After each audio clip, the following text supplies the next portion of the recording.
Hi, this is the Songbird cooking.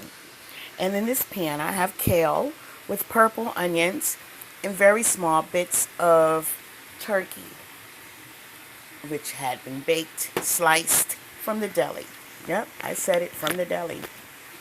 And a little bit of cayenne pepper, because I like my greens spicy. And yep, I might talk like a northern girl, proper English, but I still know all my southern recipes, real southern recipes. And in the oven here, I have my homemade dressing. It's coming out really good. Look at it. Oh, doesn't it look good? It's going to go really well. So, that's what's going on right now. I finished my sister's hair, and we had our sister time.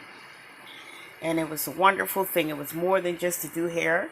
She's also uploaded, well, I uploaded her reciting some poems, some poetry. She has a deep view on life, a clear understanding about growth and love and, joy and pain.